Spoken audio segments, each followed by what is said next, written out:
Welcome to PS VGR news. ఇందాక అమ్మాయి అడిగిన ప్రశ్న, మీరు అడ్వకేటే కావాలని రూల్ లేదు. చట్టాన్ని తెలుసుకోవడానికి రాజ్యాంగం అనే పుస్తకం కూడా ఉంది. ఆ రాజ్యాంగం అనే పుస్తకాన్ని చదివినా కూడా మనం మనకి ఏ అర్హతలు ఉన్నాయి, మన దేశంలో మనకి ఏ హక్కులు ఉన్నాయి, వాటిని ఒకవేళ ఉల్లంఘన చేస్తే మనకి అప్పుడు చట్టాలు అనేవి అప్లికేబుల్ అవుతాయండి. అంటే అప్పుడు మనకి ఒకవేళ ఏ శిక్ష పడుతుందా పడదా అనేవి చట్టాలు డిసైడ్ చేస్తాయి. కాబట్టి మీరు ఆ కాన్స్టిట్యూషన్, ఇండియన్ కాన్స్టిట్యూషన్ ని పక్కాగా చదివితే ఎవరు కూడా తప్పులు చేయరు. ఆ ఉద్దేశంతో మా గురువు గారు ప్రకృతి కుమార్ గారు ఇంకా మీదట ఒక కార్యక్రమం పెట్టబోతున్నారు. మొత్తం వెంకటగిరి మొత్తం అన్ని మండలాలకు కూడా రాజ్యాంగాన్ని ప్రతి ఒక్క పిల్లవాడికి కూడా పుస్తకాలు ఇవ్వాలి అనే ఉద్దేశంతో ఒక కార్యక్రమాన్ని మొదలు పెట్టబోతున్నాను సార్. అది చాలా అద్భుతమైన కార్యక్రమం. Really we should appreciate for that. First ఆ కార్యక్రమానికి నాంది పలుకుతూ ముందుగా ఒక పుస్తకాన్ని మన జడ్జి గారి చేత ఓపెన్ చేయబోతున్నారు సార్. ఒక పుస్తకాన్ని సార్ చెప్తారు.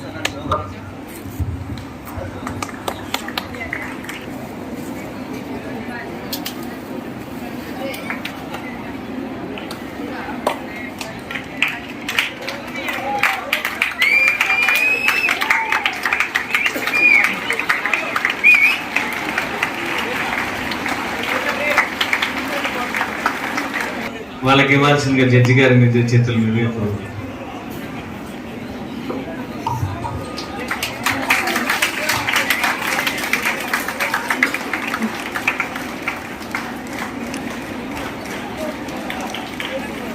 మత భేదాలకు అతీతంగా, రాజకీయాలకు అతీతంగా, పేద ధనిక మధ్యతరగతి తారతమ్య భేదాలకు అతీతంగా ఈ యొక్క భారత రాజ్యాంగాన్ని ఈ రోజు మొదలు వెంకటగిరిలో ఎవరైతే సామాజిక స్పృహ, దేశ భక్తి, అవినీతిని అంతమొందిస్తామని కంకణిస్తున్నారో అటువంటి తెలుగులో ప్రజలు భారత రాజ్యాంగాన్ని నిజంగా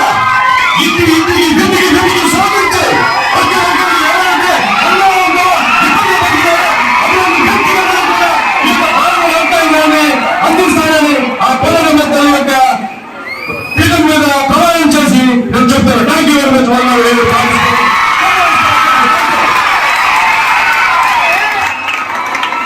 జడ్జి గారు మోటివేషనల్ యాక్టివిటీస్ గురించి చెప్పారు. చాలా థ్యాంక్స్ సార్ జడ్జి గారు. ఇక్కడ మీ స్థాయిలో మా టీచర్స్ 2 విషయాలు నేర్పిస్తారు. డిసిప్లిన్, తర్వాత మేనర్స్ అనేటి సొసైటీ నుంచి వస్తే డిసిప్లిన్ అనేది ఫ్రమ్ ద హౌస్, మదర్ నుంచి రావాలి. సో పేరెంట్స్ని ఎడ్యుకేట్ చేస్తే అంతా బాగుంటుంది. మరి ఆ పరిస్థితి మన భారతదేశంలో చాలా తక్కువ. తరువాత రియాలిటీ వేరు, మనం నేర్చుకునేది వేరు. యాక్ట్ వేరు, మనం చూస్తున్నది వేరు. పేజీ మీద మీకు చెప్తున్నాం. 10 మందిలో ఈ సెక్షన్లు అసలు గుర్తుండవు. ధర్మము ఇవన్నీ మనకు ఊహ. న్యాయస్థులు అంటే లా అంటే ఆర్డర్, పోలీస్కి వస్తుంది. లాయర్ వేరు, జడ్జి వేరు, అందరూ కలిసి సొసైటీకి పనిచేస్తుంటారు. మరి ఇందాక ఒక పాప నన్ను లా చదవాలి అన్నారు, మా పేరెంట్స్ అన్నారు. అయితే అసలు నువ్వేమవుతున్నావు, నువ్వేం కావాలనుకుంటున్నావు, నీ పేరెంట్స్ ఏం కావాలి అని అనుకుంటున్నారు. ఇది ఒకరు జడ్జి చేసేది కాదు. సెల్ఫ్ డెసిషన్, సెల్ఫ్ జడ్జ్ అనేది ఉండాలి. నాలో ఏం క్వాలిటీస్ ఉన్నాయి, టీచర్ ఏం చెప్తున్నారు, నాలో ఈ క్వాలిటీ ఉందని. సో దాన్ని బట్టి మనం అడిగేయాలి. కానీ సాఫ్ట్వేర్ ఇంజనీర్లు అయిపోతున్నారు, నేను సాఫ్ట్వేర్ అయిపోతాను, అందరూ పోలీసులు అవుతున్నారు, నేను పోలీసులు అవుతున్నాను, అందరూ డాక్టర్లు అవుతున్నారు, నేను డాక్టర్లు అవుతున్నాను చెయ్యాలని పేరెంట్స్కి ఉంటుంది. కానీ అది కాదు కావాల్సింది. సో అలాంటి సంఘటనలే మనకు ఎక్కువ తారసపడుతుంటాయి. యాక్ట్ గుర్తుకు రాదు. ఆ యాక్ట్ గుర్తు చేసేవాళ్ళు. సో మీ కాలాన్ని వృధా చేయకుండా చక్కటి మనకు సూచనలు ఇచ్చారు యాక్ట్ గురించి. Thank you sir. ఈ సందర్భంగా ప్రకృతి కుమారి గారికి కూడా మా మిత్రులు వారికి కూడా ఈ సభని ఏర్పాటు చేసిన దానికి వారికి కూడా ఈ యాజమాన్యానికి అభినందనలు తెలియజేస్తూ మీకు అందరికీ కూడా శుభాకాంక్షలు తెలియజేస్తాం. Thank you.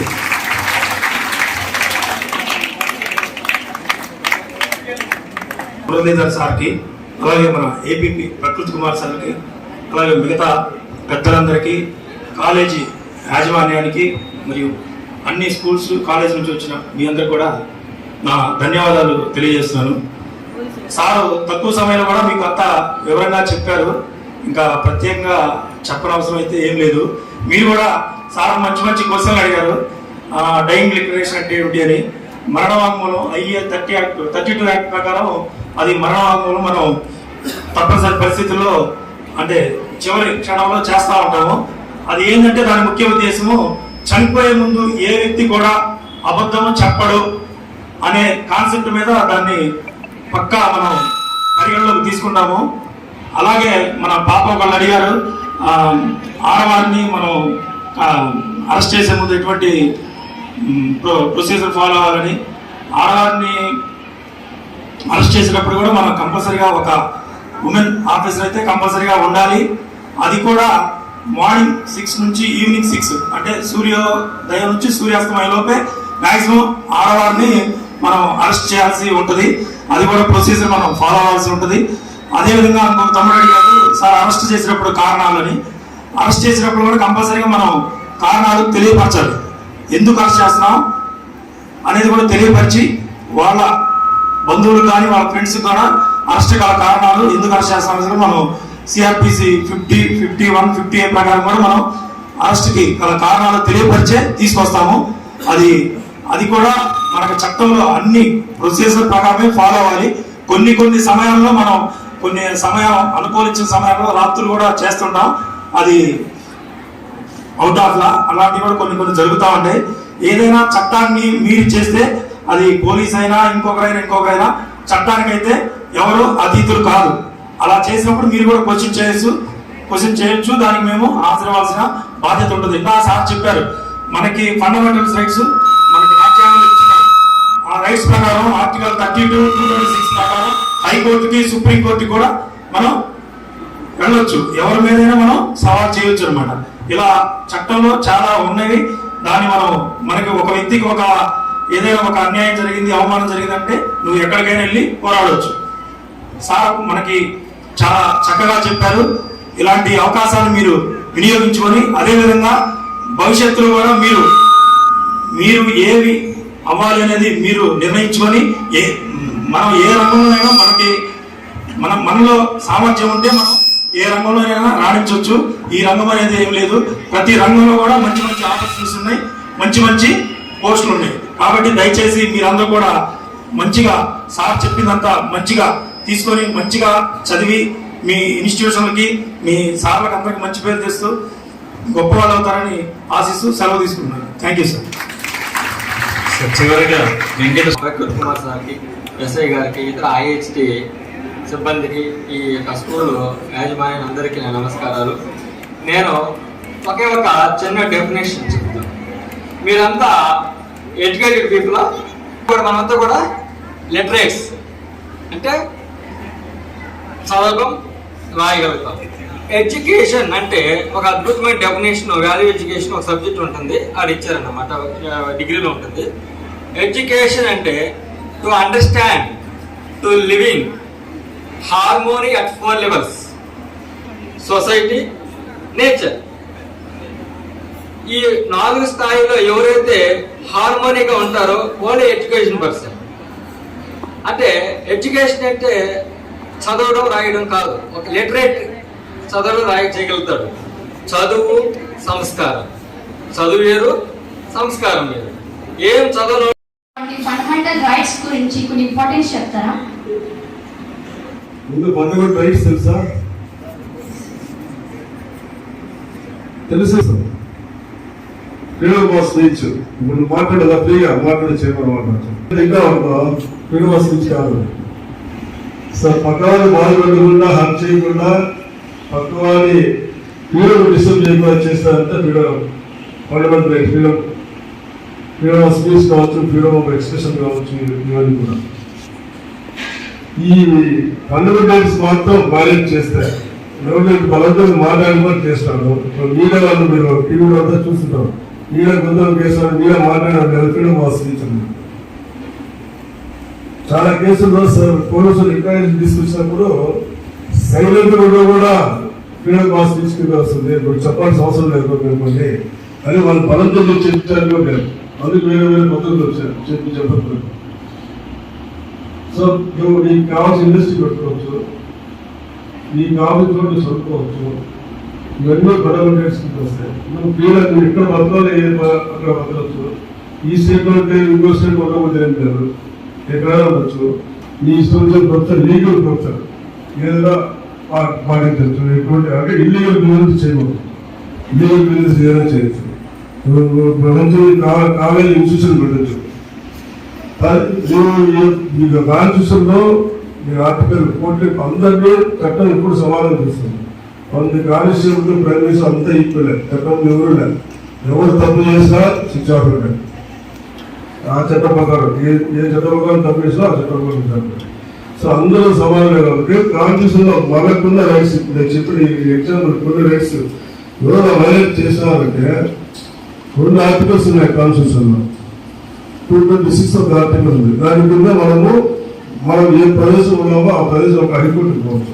హైకోర్టు నా ఫండమెంటల్ రైట్స్ వైలేట్ చేస్తున్నారు, బ్రేక్ చేస్తున్నారు, నా ఫ్రీగా మూవ్ వేయడం లేదు, నా ఫ్రీగా మాట్లాడడం లేదు అని చెప్పి అక్కడ వేయచ్చు. దాన్ని ఎప్పటికీ ఇల్లీగల్ అరెస్ట్ చేశారో అది ఇవన్నీ ఫండమెంటల్ రైట్స్ వస్తుంది. దాని తర్వాత డైరెక్ట్ గా సుప్రీంకోర్టు హైకోర్టు పోవాలంటే ఆర్టికల్ 32 కింద doctor BR Ambedkar article 30 specific గా పెట్టారు. దీనికోసం వైలేషన్ ఫండమెంటల్ రైట్స్ వైలేట్ అయినప్పుడు డైరెక్ట్ గా సుప్రీంకోర్టు అప్రోచ్ అవ్వాలి. It is heart of the constitution article 32. గుర్తుపెట్టారు heart of the constitution article ఏదంటే ఆర్టికల్ 30. కానీ బిఆర్ అంబేద్కర్ ఆర్టికల్ రాజ్యాంగ మార్పులు ఈ ఆర్టికల్ ప్రాబ్లం చాలా ఇష్టం, మంచి కోసం ఇష్టం.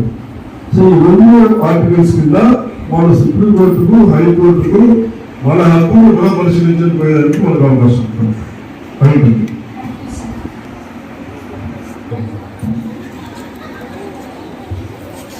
Sir good afternoon sir. Sir మన ఇండియాలో కరప్షన్ ఎక్కువగా ఉంది కదా సార్, దాన్ని కంట్రోల్ చేయాలంటే ఏం చేయాలి? ముందు రావాలి, చూడండి కానీ కవిత చూసింది కానీ ఎవరో మాట్లాడుతుంటే చూసింది కన్నా ఇది తెలిసారు. ఓకే ఏదో అన్నారు కరెక్ట్ ఒక చెబుతాను నేను మాట్లాడు.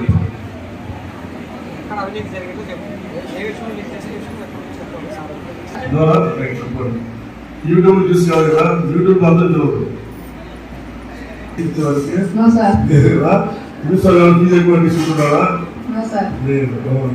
ఇంకా విన్నాను సార్, వేరే వాళ్ళు మాట్లాడుకుంటుంటే విన్నాను సార్. వేరే వాళ్ళు మాట్లాడుతుంది ఎవరు వాళ్ళు? మా ఇంటి దగ్గర కొంతమంది సార్. అడిగేవాళ్ళు ఏమన్నా ఎందుకు ఏం కలిసి జరిగింది ఏం చూసారు తెలియని విషయం మనకు వద్దు, తెలిసింది ఏదంటే మనం పోరాడతాం. మరి అది ఏం తెలుస్తుందో వాడు ఏం చేస్తున్నాడో వాడికి వెళ్ళో నీకు తెలియదు, నేనేం చెప్పాను కదా. వదిలి జరిగింది అదే చూస్తాం. ఎప్పుడు ప్రజెన్స్లోనే ఉంటుంది, అయిపోతుంది ప్రజెన్స్లో ఉంటుంది.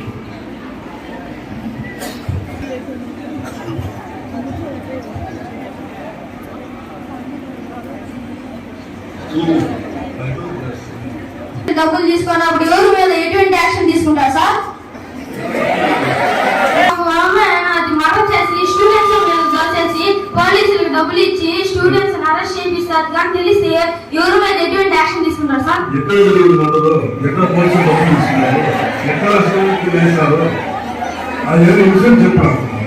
దానికి ఆశలు సినిమా ఏదో డైరెక్ట్ వాళ్ళకంతా రాసి మీకోసం పెట్టారండి, వానికి ఆశలు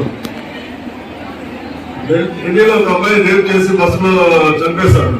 నిర్భయారా ఏం పేరు అమ్మాయి పేరు? నిర్భయ చేస్తారు సార్. మా స్టూడెంట్ 18 లోపల చెప్పి వదిలేస్తే మనం అక్కడ చేస్తాం. Thank you sir.